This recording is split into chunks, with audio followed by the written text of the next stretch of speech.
10 वर्षभित्रमा यो देशलाई चाहिँ दक्षिण एसियाको त सबभन्दा अगाडि लान्छौँ हामी युरोपीय स्तरमा पुर्याउन सक्छौँ। मलाई चाहिँ गाउँमा सबैले देउताको गाई भन्थे मलाई।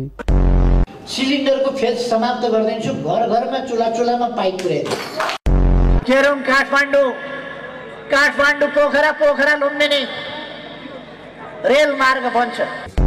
कम्बोडियामा 32,000 करोड 21,000 करोड डलर स्विस ब्याङ्कमा यति। म 5,000 फिट माथिबाट हेलिकप्टरबाट खसेको छु र त्यो हेलिकप्टर कच्याकुचुक हुँदाखेरि पनि बचेको छु। धेरै पटक यौन सम्पर्क गर्दा कुनै असर गर्छ कि भन्ने जुन जिज्ञासा छ, एकैचोटि गर्नु पर्यो खप्टिएर त्यस अवस्थामा।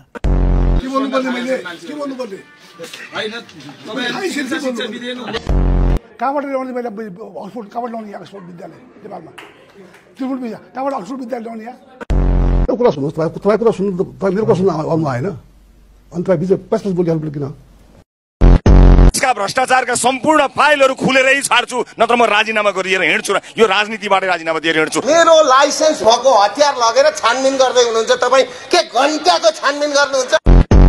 मेरो त सिधै च्यालेन्ज छ केपी ओलीलाई, प्रचण्डलाई, शेरबहादुर देउपा, आरजु देउपालाई मेरो सिधै च्यालेन्ज छ। तिमीहरूसँग कहाँ खेल्ने हो खेलौँ, रिङ गरेर खेलौँ। केही साथीहरूले राजासँगै मेरो फोटो पनि जलाएका छन्। मेरो अगाडि पर्यो भने त्यसको निधार 3 इन्च। चाहिँ कस्तो छ हजुर? प्लेयर हुनुहुन्थ्यो कि सोझो क्याटेगोरीमा पर्नुहुन्थ्यो कि कस्तो चाहिँ हुनुहुन्थ्यो? मलाई केटीहरूले लभ गरेको थिए, मैले लभ। हामी त बोलेका छैनौँ हामी लडाइँ गर्न जान्छौँ। हाम्रा चाहिँ कार्यकर्तालाई हामीले त्यहाँ गएर पुट भनेका छैनौँ। हाम्राले त के भन्दैछन् भने फनिया लगाएर देखाइदिने भन्दैछ। सत्य त कुरो। तपाईँले 700 करोड लोन लिनु भएको छ। 700 करोड लोन लिनुलाई तपाईँलाई थाहा छ कति करोडको प्रपर्टी सो गर्नु छ? चाहिँदैन। म गएर उभिँदाखेरि ब्याङ्कले लोन दिन्छ। आत्मबल बढाउनको लागि चाहिँ हजुरले के टिप्स दिएर आउनु भयो? स्याउ अब के अरे फुलको गुच्छा अनि केरा।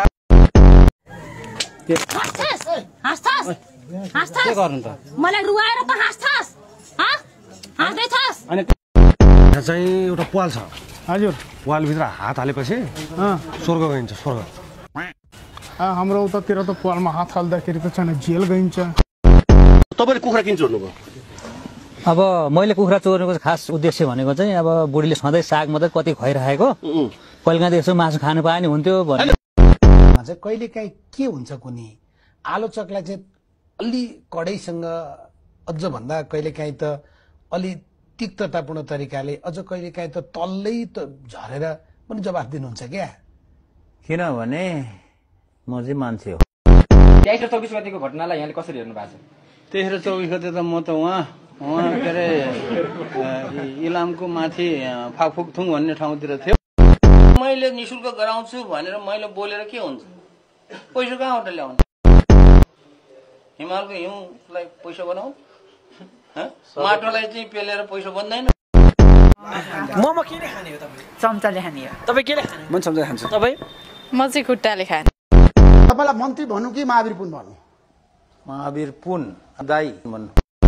2 दिनमा चाहिँ कस्तो फिल भइरहेछ तपाईँलाई? फिलै हुँदैन मलाई, कस्तो पनि फिल हुँदैन। जे भयो पनि फिल हुँदैन। राजै बनाइदियो भने फिल हुँदैन है, राष्ट्रपति बनाइदिए पनि, प्रधानमन्त्री बनाइदिए पनि, एउटा के अरे साधारण चाहिँ लेबर बनाइदियो भने मलाई केही फिल हुँदैन। मलाई कसैले पनि गिफ्ट नदेऊ भन्छु, गिफ्ट दिन्छ, दियो भने मैले बेचिदिन्छु, त्यही हो।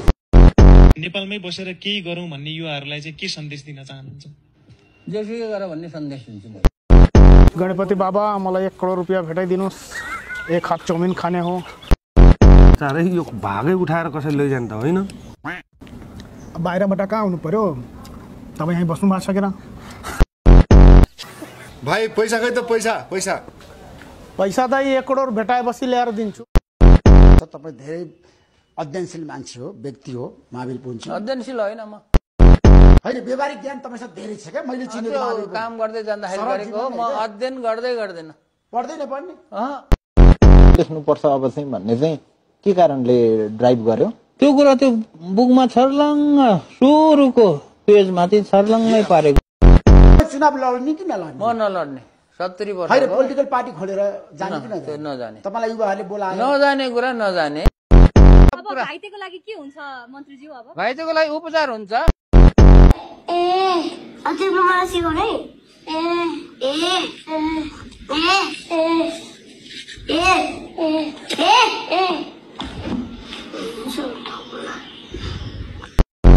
नेपाली जनताले निशुल्क शिक्षा पाउँछन् त अब तपाईँ मन्त्री हुँदाखेरि अरे म मन्त्री हुँदैमा निशुल्क शिक्षा कसरी दिने म भगवान हो र भनेको केही न केही होला त नि गरौँला अहिले नि कसरी भन्ने त्यो पत्रकारहरूले नपेल्नु न हो धेरै एनर्जी चाहिँ कसरी आउँछ सर र एनर्जीको कुरा त भात खाएपछि आउँछ मन्त्री त म मन्त्री होइन एउटा जिम्मेवारी एउटा भनौँ न एउटा औपचारिक रूपमा मन्त्री भएको हो तर व्यवहारमा चाहिँ म मन्त्री हुँदैन सेवा सुविधाहरू छोडिरहनु भएको छ हजुरको केही छ त्यस्तो मन्त्रीहरू बन्दै गर्दाखेरि पाएको सेवा सुविधा मलाई केही पनि चाहिन्न म चाहिँ अब मन्त्रालयमै बस्ने हो त्यही ओछ्यान लाउने हो त्यही त्यो जनरल कुरा नसोध के ठोस कुरा सोध यतै छ त फेरि जनरल कुरा सोध्यो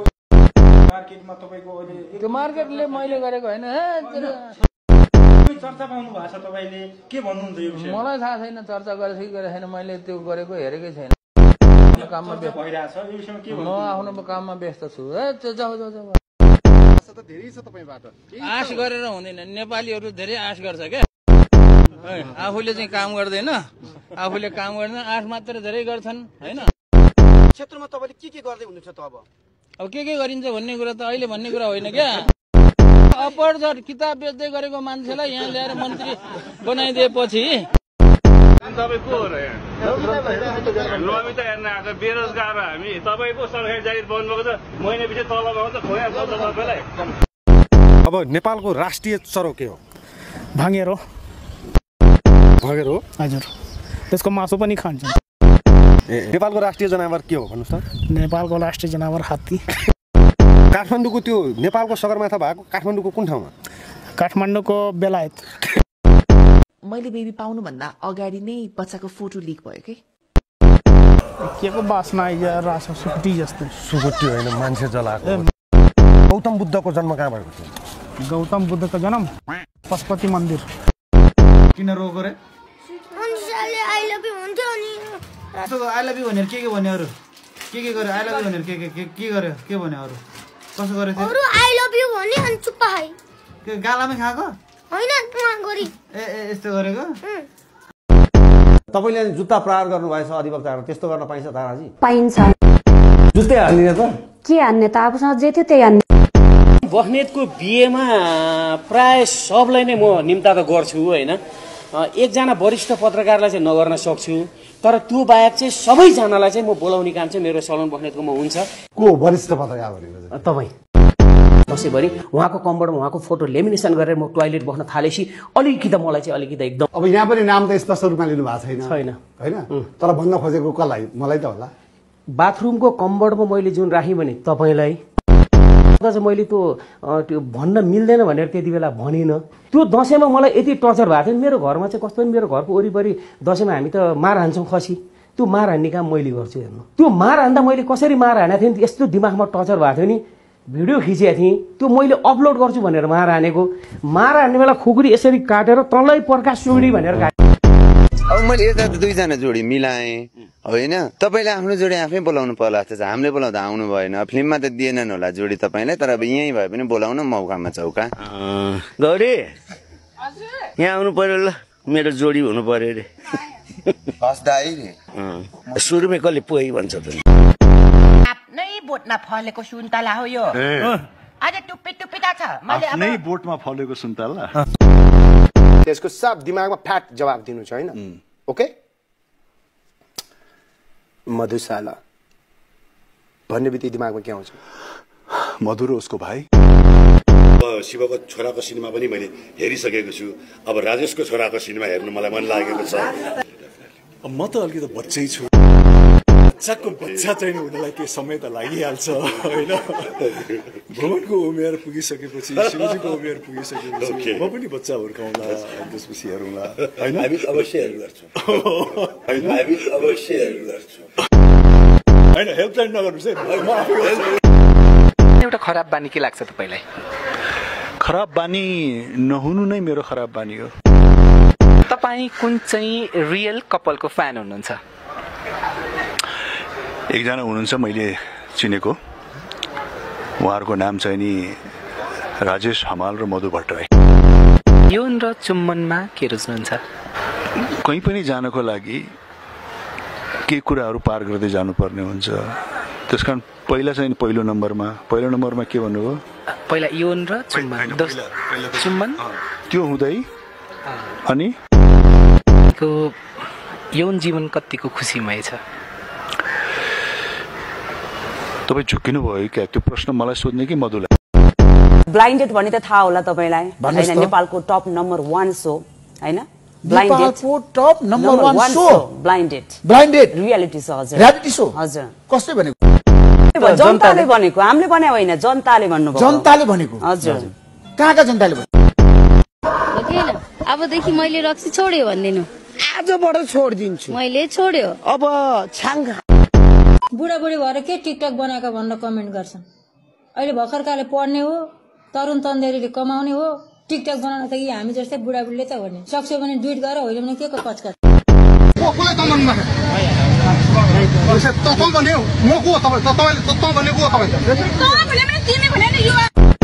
स्थलमा हैन, तै पनि मास्क लगाएर हुनुहुन्छ नि।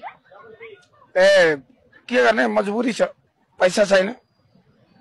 दिनुहुन्छ भने दिनु, दिनकै 1000 रुपियाँ दिनु। म यहाँ आउँदै आउँदै टिभी हेरेर।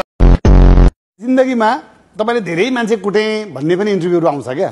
हो, 2 वर्ष त 1.5 वर्ष 2 वर्ष कुटेर नान प्रधान हामी ग्रुप मिलेर। अब त्यो बेला तपाईँले यस्तो पत्रिका तपाईँ गए खाइछ होला। यस्तो गर्दाखेरि पुलिसले देख्दैन त, भेटाउँदैन तपाईलाई? पुलिस थाना त्यहाँ, यही मान्छे गए। दिन पछाडि यो कोरोना आफै जान्छ बाबु। जनता 20 दिनपछि नेपालबाट कोरोना भाग्छ हैन? भाग्छ। भागेन भने तपाईलाई मैले के गरौँ त्यतिखेर? जनताले तपाईलाई के पाता कसले? नमस्ते, कहाँबाट को बोल्नुहुन्छ? नमस्कार रवि दाई, म टिकटकबाट बबिता। मेरो टिकटकमा कसरी लाइक कमेन्ट फलो केही पनि गर्दैनन्। कि त लाइक कमेन्ट फलो गर्न भन्दिनु पर्यो, कि त म टिकटकै चलाउँछु। स्वाद चाहिँ भएन। चपाउने चाहिँ कसरी चपाइन्छ त? भने हाम्रो एउटा सेगमेन्ट छ धर्म संकट। 2 जनाको नाम म लिन्छु, 2 जना मध्ये 1 जनाको नाम ढ्याङ्गे तपाईले छान्नु। केपी ओली र प्रचण्ड दाइ नभन्नु है। नेत्र विक्रम चन्द विप्लव कि बाबुराम भट्टराई? बाबुराम दाइ। दाइ चाहिँ सबै तपाईको दाइ नै रहेछन् है? म त दाइ नै हो नि। केपी दाइ, प्रचण्ड दाइ, शेरबहादुर दाइ, असि प्रकाशमान दाइ, म त दाइ नै भन्छु। रेस्पेक्ट गरेर दाइ भनेको चाहिँ आफूभन्दा टाउकोला भन्नु। गगन थापा दाइ। गगन थापा भाइ। Thank you so much for watching. For more video, please like, share, subscribe, and I don't know what. Bye.